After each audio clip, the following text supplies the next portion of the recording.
no Evangelho a história de alguns reis, alguns que eram líderes em territórios distantes de Jerusalém e que tinham fé. E essa fé foi norteando a sua pesquisa científica, vamos dizer assim. Porque eles encontraram, segundo seus estudos, os sinais, sobretudo na estrela que brilhava, numa estrela diferente que brilhava, o sinal da profecia de que o Messias chegaria, de que o Messias estava entrando na história. E é interessante ter presente que eles se abriram ao que a ciência indicava como caminho para a fé e foram viver o percurso do encontro com o Senhor, daquele prometido na profecia. Saíram de onde estavam para ir ao encontro com o Senhor, gente de lugar diferente, gente de rumos diferentes, e foram até o mesmo lugar, iluminados pela mesma luz, e não viveram provavelmente caminho fácil. O caminho que viveram de onde estavam até o encontro com o Senhor e do encontro entre eles, provavelmente deve ter sido cansativo. Se a estrela brilhava apenas à noite, e à noite viajar em territórios desertos pode ser perigoso, então andar até o lugar onde o Senhor chegou era um rumo difícil. Mudar esquemas para seguir sempre e não desistir quando o cansaço batesse, a fome batesse. O caminho de uma viagem é muito inóspito muitas vezes. E é interessante que fizeram a trajetória até chegar a Jerusalém. As dificuldades não fizeram no coração deles a revisão de planos por causa do que custava. Eles não mudaram de opinião porque era longe, porque demoraria para chegar, porque era cansativo, porque se experimenta fome. Eles não mudaram de opinião porque o caminho era difícil. Foram seguindo a estrela. O que sustenta, e aqui uma atitude que é importante ter presente, o que sustenta alguém no meio de uma dificuldade? Não são simplesmente, já as palavras do Antigo Testamento já diziam, não vem da força do cavalo e do cavaleiro, vem do Senhor que mantém o coração nutrido na mesma luz, na mesma verdade, na mesma graça, na mesma palavra. É a certeza do que me mostra o Senhor quando me fala ao coração. Muito mais do que o horizonte que eu carrego nos olhos, é o céu como horizonte na minha estrada, porque o céu como horizonte acontece no encontro com Ele. Então, se o Senhor está lá aonde indica a estrela, eu vou a Ele. A Ele o acesso ao céu sempre. Porque conviver com o Senhor é céu. E o convívio começa aqui. O que nutria o coração, mesmo na dificuldade daqueles magos, era isso. A certeza do Senhor que vem, que entra na história e que cuida de nós. Sabe quando nós vacilamos? É porque nós nos esquecemos de Deus, tiramos o foco dele e nutrimos muito mais as coisas a partir do que eu sinto, do que é mais prático, do que me agrada, do que é melhor para mim. Nós tiramos o foco do que Deus me pede e olhamos muito para nós mesmos, sem nos perguntarmos o que Deus diz disso. E aí escolhemos os nossos caminhos, os caminhos calculados simplesmente pelo horizonte que os nossos olhos indicam. E aí, nesse caminho, muitas vezes, nós vamos percebendo o cansaço e com ele a vontade e muitas vezes as desistências. Porque onde nos levam as nossas forças? Pois bem, os magos chegaram em Jerusalém, procurando o Messias. Diz a palavra que Jerusalém ficou perturbada assim como Herodes. Saber disso, Herodes ficou perturbado, assim como toda a cidade de Jerusalém. Por quê? Porque um rei vai nascer. Se eu sou o rei, o que esse rei veio fazer no meio de nós? Isso é incômodo, é disputa de poder. Ele vai destruir o meu reinado, vai diminuir o meu poder, vai dividir a mim, vai me tirar do meu trono. E Herodes, muito esperto, faz face de desentendido: onde vai nascer o rei? Herodes reúne os sumos sacerdotes e procura entender deles onde o Messias devia nascer, e eles indicam: em Belém da Judeia.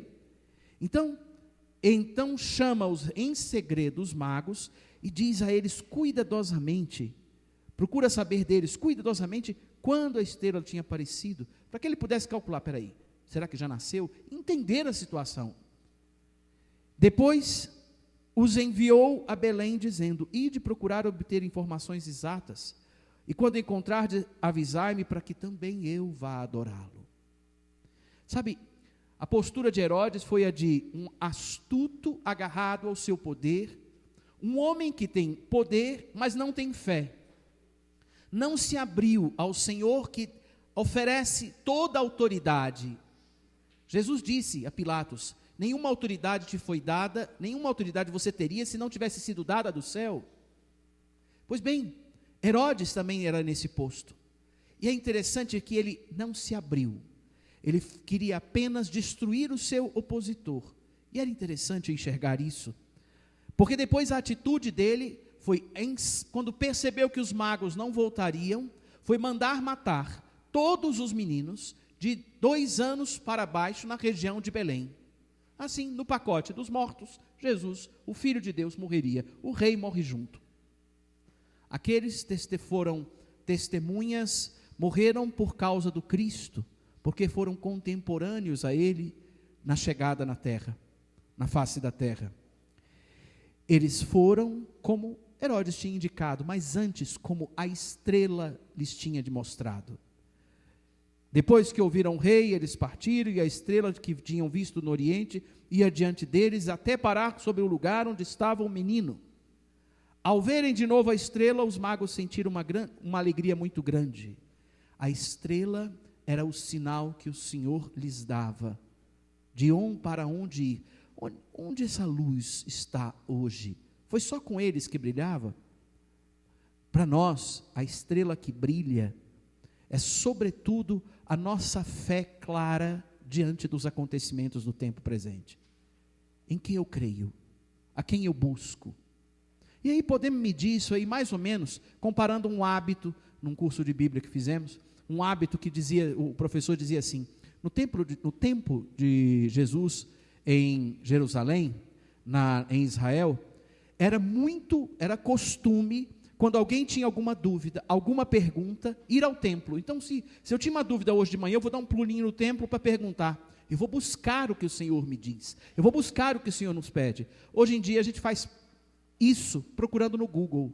E deixa de vir à missa porque perde tempo ali, nas pesquisas que os buscadores digitais nos oferecem. E o que te oferece o buscador digital, se não somente o horizonte humano? O que te oferece uma missa, senão o céu, o Senhor que vem ao teu encontro, na palavra e no pão. Por isso eu disse a fé, que não é uma ideia simplesmente, é um Deus que vem ao nosso encontro. Assim hoje, a luz que brilhou diante dos olhos dos magos, também brilha em nós, brilha para nós. É a presença do Senhor que entra na história, é o céu que nos mostra onde Deus está. E essa fé norteia a nossa razão, e vai sustentando de modo concreto como viver crendo em Deus. E eles se moveram para ir ao encontro de Deus. Quando entraram na casa, viram o menino e sua mãe, ajoelharam-se diante dele e o adoraram. Eles, aonde estavam, disseram, de onde vieram, eles disseram: nós vimos a estrela no oriente e viemos adorá-lo. E agora, quando chegaram diante do Senhor, a atitude foi adoração. Adoração é uma postura de reconhecimento de que Deus é imenso, é amor, é grande, e de que eu sou uma obra dele. É uma postura física, humana, que quer dizer muito mais do que ajoelhar-se diante do Santíssimo. Sim, nesse momento ela é um sinal, mas é um sinal que traduz o que eu creio, o que eu penso e o que eu quero. Eu creio neste Deus, eu penso neste Deus e o busco. Eu quero viver junto desse Deus, manifestando com a minha vida a minha escolha por Ele. Adorar é sentar-se no banco de uma igreja, para vir saciar o coração, como ouvi hoje na missa, no início, antes de começar a missa, com um pão que nutre mais do que quaisquer pães que eu possa receber, agora, depois da missa e nesses dias, com o pão que vem do céu para mim. Esse foi o exercício dos magos. Esse é o convite a cada um de nós, adorá-lo, trazer, e aí é interessante, nas tradições litúrgicas do Oriente, esta celebração, a celebração do Natal, ela é mais presente neste dia, nesse tempo entre o 25 de dezembro, quando nós, no Ocidente, temos mais evidente o Natal, no Oriente, eles têm mais presente esta data da Epifania, mas ambas querem dizer a mesma coisa, o Senhor que entra na história. E aqui nasce a tradição desses presentes, mas não oferecer em primeiro lugar presentes entre nós a partir do que significa oferecer presentes ao Cristo. A minha pergunta é que nessas horas, olhando os magos, que trouxeram ouro, incenso e mirra, e aqui é interessante enxergar que o ouro, incenso e a mirra foram a providência para aquela família pobre ter condições de viver a vontade do Pai, que era depois de fugir para o Egito e recomeçar a sua vida. Aquele ouro foi importante, aquela mirra foi importante, aquele incenso foi importante, porque eram coisas preciosas que significavam momentos da vida de Jesus, mas sobretudo significava a providência material para que a família de Nazaré pudesse viver a vontade do Pai. Interessante perguntar, o que eu ofereço a Jesus de presente quando eu venho à missa, sentar-me nos bancos para adorá-lo? A postura de quem vem à missa é uma postura de adoração. Que presentes eu ofereço? O ofertório, numa missa, é a ocasião onde nós trazemos a nossa vida. O que nossa vida tem desde ontem para hoje? Eu tenho exercícios de conversão claros no meu pensamento. Eu me importei com Deus, buscando a Deus mais do que busquei coisas no Google. São pequenos gestos que falam para onde ruma o meu coração, quando as minhas razões começam a falar dentro. Que presentes eu trago ao Senhor? Eu trago esforços de quem se preocupou em estar com Ele? Eu trago vontade firme de ouvi-lo, de reservar tempo, os esforços de quem reservou o tempo e pode não ter conseguido, mas se colocou em ordem para ter o tempo de rezar, de ler a palavra em casa? Eu trago o esforço de parar diante de algum movimento que me colocam de pressão, às vezes de amigos, de grupos, dizendo que eu devo fazer isso ou aquilo. Eu me coloco como quem para perguntar: Senhor, o que queres que eu faça? Ou eu sigo na onda de todos? O exercício da nossa história, diariamente, é trazer presentes a Jesus a cada missa. Tens trazido? Ou Jesus... E aí na prática, faz de conta que Deus não está ouvindo, que Ele deu uma saidinha ali para a sacristia.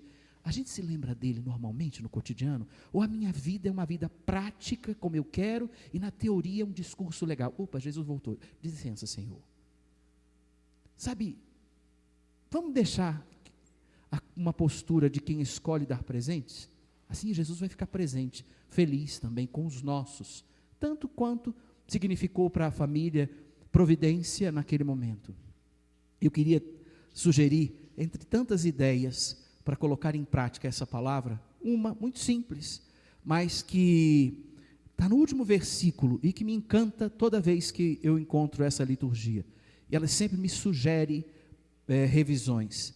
Avisados em sonho para não voltarem a Herodes, retornaram para a sua terra, seguindo por outro caminho.